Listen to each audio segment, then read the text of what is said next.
Hello guys! Ako ulit po si Kuya Mon, ang inyong lingkod. Tayo ngayon ay may pupuntahan na mansyon sa Japan na kilala sa pagiging haunted nito. At ito ay walang iba kundi ang Himuro Mansion na matatagpuan sa labas ng Tokyo, Japan. Ito ay kilala sa kanyang nakakatakot na reputasyon bilang isa sa pinakamayamang lugar sa bansa.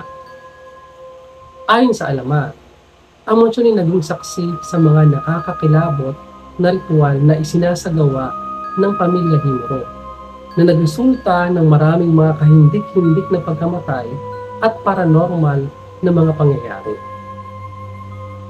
Ang mansyon ay naging kilala pagkatapos ng paglabas ng survival horror video game na Fatal Frame. Kilala rin bilang Project Zero sa ilang mga lugar, na bahagyang na-inspire ng Himuro Mansion legend. Lumaki pa ang interes sa tunay na lokasyon dahil sa popularidad ng laro. Katulad na nakikita nyo sa video na ito. Ayon sa alamat, ang pamilya Himuro ay nagsasagawa ng ritual na kilala bilang ang strangling ritual, kung saan pinipili ang isang dalaga mula sa pamilya upang ialay bilang sakripisyo upang isara ang masasamang espiritu mula sa paligid na lugar. Kasama sa ritual ang pagkakabit ng mga lubid sa kanyang mga limbs habang hinihila siya sa mga koridor ng mansyon. Ang kanyang dugo ay ginagamit upang linisin ang mga lupaing nakapalibot sa mansyon. Sa paglipas ng panahon, iniulat ng mga bisita sa abandonadong mansyon ang nakababahalang karanasan tulad ng mga boses na walang katawan, mga lugar na malamig, at pagkakita sa mga multo.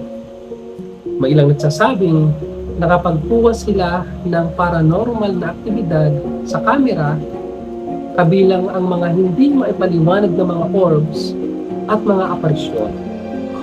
Nakakatakot pala. Bagaman hindi malinaw ang eksaktong pinagmulan ng alamat, patuloy na pinag-uusapan ang Himuro Mansion ng mga tagahanga ng paranormal at ang mga naglalakbay na naghahanap ng thrill. Gayunpaman, mahalaga na tandaan na matatagpuan ang mansyon sa pribadong ari-arian at mahigpit na ipinagbabawal ang pagsuway sa batas na ito. Maraming salamat ulit sa iyong panonood. Kita ulit tayo bukas. Maraming salamat, ako ulit si Kuya. Bye-bye!